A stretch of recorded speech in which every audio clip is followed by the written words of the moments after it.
Good evening, good afternoon, and good morning to all you members of the TSB Nation. I'm Rustin Edwards, based in Geneva. It's August 8th, and with my illustrious co-host and world traveling connoisseur of airfield miles, Mr. Matt Stanley in Dubai. Hello. Good morning. I haven't been anywhere for a week. Whoa. Sell your Emirates stock. Sell it now. Emirates Air, sell it now. Matt's not traveling. Get rid of it. It's pointless. No, but I tried to help petrol demand this morning. So I got a cab, but then a Tesla arrived and proceeded to break down on my way to go to a radio station to talk about oil markets. Oh, please. Stop belittling Elon in his car. I'll get in a cage. Automobiles. I'll get in a cage with him and Zuckerberg, and let's see what happens. But no, greeting. End of season 2. Amazing. Second season done for going on the trifecta starting in August 28th. Yeah. I'm not going anywhere, but it's it's nice to have a break. It's everyone's on holiday, so they're not sure what's going on with oil markets, even though, slap bang in the middle, we're $85 a barrel on Brent this morning. Yeah, down off the highs that posted last week. Markets are absorbing the announced Saudi extension of the oil cuts for September, plus the additional cut from Russia, which is not 500, now only 300,000. But nevertheless, it's the market is kind of absorbing it very well. The interesting point with the current price of oil is that everybody talks about that Russian oil is now above the price cap.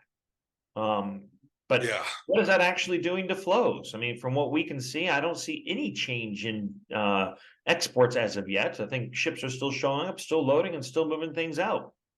Yeah, we had a chat about it yesterday internally because it's definitely a wait and see. I mean, we spoke about it last week. How quick are the powers that be? The bureaucratic powers that be. How quick will they be to adjust where they need to? How quick will they be to enforce anyone who's in breach of the price cap? Essentially, there's no change. We don't see any change. I think it has a lot to do, though, with the ships that are going to take oil out of Russia going to third-party nations. Those third-party nations aren't really enforcing the price cap. They haven't really done it yet. I mean, China, India, they've never said anything about enforcing any price caps whatsoever. I don't think even in the Middle East, South America, West Africa. So I think it just keeps the oil flowing. The shipping company basically just has to ship their insurance and other documentation to nations that are more friendly to the shipment of Russian oil. Yeah, I mean, look, it's from a crude point of view, last month you're talking about trade patterns have established themselves, and Russia are doing what they have to do, and India are buying a lot of it, but it's having an effect now on other people. I mean, the Saudis, I'm going to sneeze. Dusty, sorry, excuse me. The Saudis exports into India last month were at the lowest since November 2014. Now, you can apply quite a bit of seasonality against that because, say, gasoline demand within India is down because of monsoon season, but essentially they're still buying a lot of oil, just less from the Saudis, and that reflected in what they did with the OSPs. A lot less aggressive than we thought, and it's a market share story. The Saudi Aramco's profits were out. They announced them yesterday. They were down. They only made $30 billion in Q2, which is only $340 million a day. Not bad, really. And it's a reflect. To me, that's a reflection, and to everyone else, a reflection on what happened with flat price, what's happened with gas oil cracks. That's linear year on year. The Aramco numbers are lower on, say, down 40% compared to numbers last year. They're still 10 times higher than what Shell earned in Q2, and combined Total, Chevron, all these guys, Aramco are still making more money. So I think it's a bit of a mess story, to be honest. Well, it is a case of, they've cut their exports and the flat price is lower, therefore their earnings are going to be lower. The math is pretty simple in that regard. So, one of the things on trade data as we look at it, Chinese trade data out today, showing numbers that are below February of 2020, which is the height of the pandemic when everything was shutting down, which I think surprised a lot of people in the market that both imports and exports were far lower than expectations. But I think that's just a general reflection of lack of consumer demand around the world for finished goods, which then pulls into the raw material that would be imported into the country to manufacture the consumer goods. Yeah. I mean, I think China's really got a bit of an issue trying to stimulate their economy, and it is a case that they also are approaching a demographic bubble in China, which could also be detrimental to their growth. I mean, one of the things that I was reading on Bloomberg this morning was that Chinese trade shops are told not to talk about deflation. Deflation is not in the vocabulary anymore. However, everything you see in China points to a deflationary environment where you've got overstock of material, people selling material at discounts just to get the inventory out, but you still don't have the consumers buying. And so it is going to require more heavy lifting from the central government if they want to achieve their goals of 5% GDP growth for the year. Well, this is it. I mean, I think that it can't make up its mind because China, I mean, with all respect, Xi said famously in 2017, I think it was, houses are for living in, not for speculating on. Well, you've got to look at the Chinese property sector and just figure out if that's, if that's the case. There's so much liquidity from the banks. The construction companies, Evergrande, what was the other one you were saying? It's important to mention. Country Garden. Lovely name that. These Y'all want a bit of a country garden. Exactly. These people are building because they were encouraging people to buy. The whole infrastructure and supply chain has boomed over the last few years. I think now you've got to manage a kind of fallout because I think the whole world is looking at the Chinese property sector and thinking, it's not looking great. Well, I mean, just back to the country garden. I mean, their contracted sales for July fell 60% year on year. And so it's 60. 60. Jeez. I mean, so that tells you that the demand for a property is not that high. But again, I think that goes to the whole underlying consumer issue within China, that the internal consumption is not there to help drive the economy. And without the support of Western economies, Europe and the United States, the Chinese economic model actually kind of falls apart because they are an export-driven model that if you don't have those consumer demand numbers in other countries spiking or picking up, they can't manufacture goods and therefore they don't have any economic growth really to worthwhile. I mean, oil has been probably the bright spot in the whole Chinese economy because they have the large refining capacity. And as long as they keep export quotas up, they'll keep importing crude, running crude, exporting products at a high rate in order to stabilize, at least give some stability to their GDP numbers. It is, and this is kind of been the interesting part. We've been talking about it all year. Is the market less concerned now about the strength of the Chinese economy? People have been saying China's back, is out of lockdown. This time last year, Shanghai was more or less totally locked down. Now they've come out of that. People are starting to travel again. But largely, Chinese data is disappointed. But it hasn't had the equivalent effect it maybe would have prior to this time, prior COVID or whatever you want to call it. On a macro basis, sentiment is still pretty bullish across the world, even though China isn't delivering as much as people hoped. Well, I think that's still anticipated bullishness. I mean, it's hard not to be bullish when you've got Saudi pulling more barrels off the market or maintaining a production cut, and you have OPEC Plus maintaining production cuts against their quota levels. I mean, you're underproducing the world probably right now about 3 to 3.2 million barrels a day of under exports when you take not only into consideration the OPEC Plus cuts plus the extra Saudi cuts, but then you also have the production issues. You still have KRG offline, which that's 450,000 barrels a day that has not been into the market since March or April of this year. And that is heavy sour crude, which is impacting the whole differentials. You still have production problems in the Gulf of Mexico, which has been a bit sporadic ever since they had the fire on their LNG processing plant or their natural gas processing facility. And so with the production problems, it's very easy to maintain a bullish stance on products and crude oil because of the fact that you have production that has been curtailed. Yeah. You flip that switch into the products market.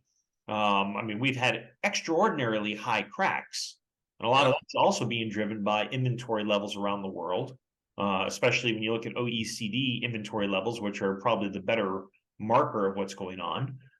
Gasoline stocks have been fairly low compared to 5-year averages. Distillate stocks low versus 5-year averages. Yet, I think the market is trading on stock data, but not on actual day cover data. When you look at the actual demand versus the inventory stocks, it's actually fairly consistent compared to where it has been pre-COVID levels. Yeah, absolutely. I mean, just looking at the October gas oil crack in Europe, $30 a barrel. That's good. That's up 30% in 2 months, less than that. I think what it is as well, one of the big stories just on, 2 points, going back to the Aramco numbers, because it leads on from Chinese data, because Aramco said that they've upgraded their demand forecast for 2024, I think to 2.5 million barrels a day, another 2.5 million barrels a day. Again, a very optimistic demand forecast. Whether that rings true and then adjusts, I don't know. But that's one to keep an eye on. That's based on various sets of data, including ours. It's the one thing for me as well, the story, just on the crude story that you were saying about balances and what's going on, the cook down, can't see that coming back anytime soon, to be honest, is what has happened in the dated Brent pool. And what has happened with Midland coming into the fore, and there's a lot of US crude now that makes up a significant amount of delivered cargoes under the dated Brent, which is basically the world's biggest physical oil benchmark, and what it's done to the Brent Dubai spread, which is now negative. Yeah, I mean that is significant. There was an article on Bloomberg. Any viewers who hasn't seen that, I urge you to read that, because it is significant. It's one of those ones, if you're sort of like get up in the morning and read the Daily Mail and find out what your gas price is, you're probably not going to be, of a technical mind to want to read a story about Brent Dubai spread. But I just think it's an article that everyone should read, because it is significant. It does mean, I don't know, does it mean a shift in power to Middle East crude benchmarks from European benchmarks? Does it mean there's too much crude in Europe and not enough demand? It's what it all implies. And I think people should read that. As a Bloomberg article came out yesterday. Well, I think it also implies, though, the fact that the majority of the commercially tradable oil in the market is light sweet, because when you look at the crude mix that has been excluded from the commercially traded market, when I say commercially traded market, these are markets that are non-sanctioned, non-controlled by sanctions. So you think Urals, heavy sour, Venezuela, heavy sour, Iran, heavy sour. What's Saudi cutting? Heavy sour. And so when you start reducing that heavy sour pool from the market, you get a lot of weird inversions that happen in the marketplace. So for instance, heavy sour crudes predominantly make high sulfur fuel and a lot of distillate. They have very little gasoline, very little naphtha. So what happens? Distillate cracks rally because you don't have a lot of distillate mix coming in, and you've got high sulfur fuel cracks rallying because you don't have production of high sulfur fuel. If you look at the high sulfur fuel crack, it's pricing positive, which in my experience, it hasn't done that in 30 years. No, schizophrenia. I mean, Edwards 101, listen up, viewers, listen. So when you pull out the heavy sour crudes from the marketplace, it does leave the market in a full imbalance of light sweets. Therefore, you end up with a inversion that happens because all these light sweets are coming in, which oversupplies the naphtha market, which if you look at the naphtha market today, naphtha cracks are widely negative. Naphtha spreads are somewhat in contango going into Q4. And it should directionally impact gasoline production. Now, part of the naphtha issue also has to deal with the fact that petchem demand is low, which we can pull that all the way back to the China import figures and the China export figures. which then translates back to the whole petchem industry. And how much polyethylene and polyxylene or polypropylene do you need to have around? Well, if nobody's building goods, you end up shutting down or slowing down your steam crackers to produce those plastic inputs. So net, you end up with a completely imbalanced market because you have way too much light sweet being made available on a commercial tradable basis and not enough heavy sour to keep the market in balance. Okay, if you put it into context on what's happening with current news, which that is in context for crude. Let's put it into context for products. Naphthas, like you said, there's a lot of it about, and it's all because of an oversupply issue right now. Now, at the weekend, we saw continuing heightened tensions on what's happening in the Black Sea with drone attacks. And there was a chemical tanker that was hit by a drone missile off the coast of Novorossiysk. Now, it was a drone boat, not a missile, a drone boat. Oh, drone boat. Okay, fine. Okay, excuse my military Point of clarity. Yeah, fair enough. It's like Murdoch from the A-Team. No, it's not. What it is you and I were speaking about it early Saturday morning. We were thinking, I was looking at that thinking, this is getting a bit tasty now. This is getting a little bit close to home. Novorossiysk is responsible for 2% of the world's oil products in terms of export, in terms of supply. 2%. Now, in the grand scheme of things, 2%, everyone's like, what's that? In the grand scheme of things, that's a lot when you consider that OPEC are trying to balance it with a 1 to 3% supply issue. If supply is taken away on a product basis from Novorossiysk, I would be bullish every crack, every naphthas, gasoline, gas naphthas, distillate cracks, VGO margins. But nothing happened. The market didn't really care about it. I mean, conversely, with the products, it's also the export location of CPC crude, which is 1.5 million barrels a day. Yeah. And the crude market reaction to this whole issue was that there was a slight pop on the open, and then things just sold off from there. Because the nature of the attack, the ship that was hit, the Stig 1 or I think STT 1, was yes, it's a commercial tanker, but it's been primarily employed by the Russian military to transport jet fuel and diesel to different war zones where the Russian military is engaged. And so I think what happened with that one attack is that, yes, it's in a highly sensitive export location where it happened. However, it's primarily a military target, not a civilian target. I think it'd be one thing if it was just a generic, third-party tanker that got hit. Right. I think that would be a much more dramatic impact because that is basically attacking shipping versus attacking a vessel that's been tracked on moving Russian military cargo around the Black Sea and into Syria and other locations where the Russian forces have been engaged. Okay, that's so what you're saying is then, if there was to be another drone attack and it was on a civilian tanker, some chartered by a third-party trader, that would be the catalyst for a spike. I think that would be that's a major escalation at that point, because now you're attacking civilian shipping. You're not attacking military, pseudo military targets. Right. Interesting. And what was the reaction like in freight markets yesterday? Was there any movement on FFAs? It was a sleeper. Right. I mean, the one thing actually I expected to see was a spike in insurance rates, and that did not materialize. So again, the whole risk profile is that it was a military target, not a civilian target. Therefore, it's a valid so it's not going to impact civilian shipping as of yet. Okay, because we're still seeing on our terminal, we're still seeing a lot of activity in Taman.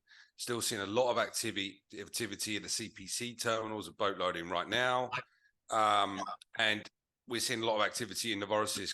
No drop off in activity at all. No movement of ships away from the terminal into an anchorage zone. I know. Okay, it was targeted. They're obviously not just going to go, oh, let's blow up that random boat. It's obviously there's methodology behind it, but it's just, to me, it's just a bit too close to home for it not to have an effect. Because say that you could argue the grain silos in Odessa, maybe that was a target military wise. Maybe that was going to somewhere to feed whatever for the Russian military or whatever it might have been. It had a profound effect on wheat exports. It had an effect on dry cargo. That should be replicated in the tanker and oil markets. And I think that is possibly coming. Well, I think, the grain issue is because you actually destroyed supply. You actually destroyed a ton of grain. And that was not only More than a ton. Well, yeah, more than a ton, but A ton of tons. yeah, a few hundred tons of grain, both in Odessa and in Izmit, which is the port that's on the Danube River. So you're actually destroying supply. And so that will have an impact because that is actually impacting the ability of material to be exported out via water, which is the most efficient mode of transportation for grain is waterborne exports. And that does impact global markets. If there was an attack where it impacted the ability of the Novosibirsk terminal to export crude or export products, yes, that would be, I think, a catalyst for a big spike. But because it was an attack on military targets that were in the area, it's a bit of okay, yeah, those are military ships. That's a war, yes. Yeah, look, sometimes the sad thing is sometimes I can't believe we're having these conversations. That it's a conversation that is kind of not, dare I say it, not even sort of tied around with emotion. It's just a very sort of binary conversation about what is ultimately a massive humanitarian crisis and issue. I just hope everyone's all right. But the conversation the energy market has to have about it have got to be objective because it's all about balancing demand supply. But it's amazing that the conversation that we're having is one of, oh, a boat got bombed in the Black Sea. And what does that mean? And why hasn't oil prices spiked? It's a frightful situation. It really is. Yeah, well, I mean, that's the case when you have any war. I mean, what's the difference between that? I mean, I would almost equate it I'm not going to call it lack of empathy, but when you think about it, tankers have been getting hit by drones in the Persian Gulf and the Arabian Gulf for the better part of 2 years now, 3 years. And when the first one happened, yeah, there was a massive market reaction. Yeah. But the recent ones that have happened, it's been kind of a meh. It's like, okay, whatever. Well, it is, and I think that's a good point because conflicts around the world in sensitive areas, do they hold the news values they used to? Are they the trade points, the pivot points where they used to disrupt global supply, or is it sadly a lot priced in already in terms of conflict, which is why flat prices up at 85? Listen, we can talk about all this stuff, and it is important to mention, but let's talk about a good news story. Let's talk about what's happening offshore Yemen. So safer. Yes. Now, this is to me the most underwritten, underread, anticipated story in the energy market for a long time. So let's put it into context. You can put more context around it because obviously you're part of the reason what's happening. So there was a production unit offshore Yemen that has been there for what, over 40 years? No, it's only been it's been there, I think, for about 20 years, but it hasn't been maintained for the last 12. Yeah. And it's got, because I'm looking at it now, and we can look, I was having a look yesterday. So it's called the FSO Safer, and it's off the coast of Yemen, the entrance to the Red Sea, or just a bit further up. Beautiful part of the world. I think I read yesterday. The Straits of Bab el-Mandeb, if you want to get into the technicality of the location. Okay. So what it is, I mean, I was reading yesterday, it's a project that Euronav are involved in with the UN. And it's basically, there are, I think, 2 million barrels of crude on this boat that was pretty close to completely breaking apart and ruining 20 million livelihoods across the region. One of the biggest environmental disasters in history, including the Exxon Valdez. And you've partnered with the United Nations to take the oil off that boat in a safe way and dispose of it, and then look after the recuperation of that vessel. Is that right? Well, the team at Euronav that took part in all this, it was an excellent job. It's a good coordination with the United Nations and all this. And so, yes, taking the oil off is key to averting a major ecological disaster. And I think that's probably the reason why it's a non-story story, is the fact that things are being done and being done in a preemptive manner. And so, when the transfer is completed and the MT Nautica moves off to her new stop location off the shore of Yemen, and the FSO Safer is taken out to pasture, it's just a non-story story, because does that No, avert it was a, I mean, what did they call it? It's like a ticking time bomb, literally. ticking time bomb. You have 1.5 million barrels of crude oil on a tanker with no operable inert gas system, so the atmosphere inside the tanks can become explosive. Sitting in a decrepit state, partially flooded engine room. And so, the people at Schmidt who are doing the recovery operation on board the ship, a lot of portable pumps, and keeping the ship stable as they pump off, and the operation should be coming to completion here in the next 10 or 15 days. I think it's extraordinary, and shout out to everyone at Euronav and the UN, whatever. This is not a plug, but it's one of those. Again, you come down to these sort of sad stories. What is news value? What is news worth? If it's full of Marib crude, right? So if it had been too late and it would have been an environmental disaster, Mark Wahlberg would have been playing the captain. It would have been a Hollywood movie. But now that it's all been taken off, you're never going to get anyone to even go anywhere near writing a script. Mark Wahlberg, other actors are available. He's quite good, though. And he's got Deepwater Horizon experience, apparently. So he knows some shit about oil. No, I'm jesting. But it's one of those things. Again, I think this is another takeaway for summer reading. Read that Brent Dubai story on Bloomberg. But read the background story about this Razi Safer, this FSO that's offshore Yemen, as Russ said. Read the background story to it. The sad political situation in Yemen, again, priced out of the market. I don't know, more sad internal civil conflicts. But then what Euronav and the UN have done to avert a crisis, and it would have been an environmental crisis for the whole region. So, yeah, shout out to everyone at Euronav. Well, I mean, I think to me, the most distressing part of that whole operation was actually the fundraising side. Right. Because putting the monies together in order to do this operation took a long time. I mean, the UN actually had to resort to crowdfunding in order to get them. Yeah, because a lot of countries would not step up, especially countries in the region that would have been impacted if the ship had broken apart.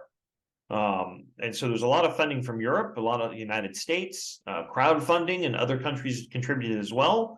But the countries that were directly involved in the Yemenis conflict, and the countries that would have been impacted by a breakup of the ship, seem to be less engaged to contribute. Well, yeah, I mean, politics prevails there. Politics are, but nevertheless, I mean, it's glad, to me, it's a glad thing that the United Nations were able to put it all together and get it done. I mean, that's what the UN should be there for, in the long run, to help remediate things that people don't have the internal political will to take care of, especially when you're looking at it from a global environmental standpoint. And hats off to the men and women engaged in the actual operation. Hopefully they complete it safely and everybody gets off, and the ship gets returned, and the God bless, wrapped without any issue. Yeah, absolutely. Look, stick a link in the description below, Russ, so people can have a look about that, because it is important. So that's a good news story. Next 2 weeks, bit of a break. Listen, we're for the more committed viewer, subscriber, please like, comment, subscribe, by the way. Appreciate that. Russ and I are going to be in Singapore for APEC, which is a big energy conference that happens first week of September. We will be at an establishment around Boat Quay, Tuesday, the 5th of September, from around 6 p.m. We're not going to record anything just because we'll be in one of those establishments. But come and say hello. Come and have a chat. Talk about what you want. We talk football. We talk Edwards 101. We talk breaking apart boats where, Captain America comes to the rescue. Anything you like. So we'll be around Tuesday, 5th of September from 6 p.m. in Boat Quay. And keep your eyes on the LinkedIn page to find out location. Yes. Well, thank you very much. This concludes our second season of the Smoking Barrel. Thanks. We look forward to seeing you all in Singapore when it comes down to APEC, and look forward for season 3 to start popping out at the end of August. Yeah. Ciao. Matt said, comment, subscribe, and like.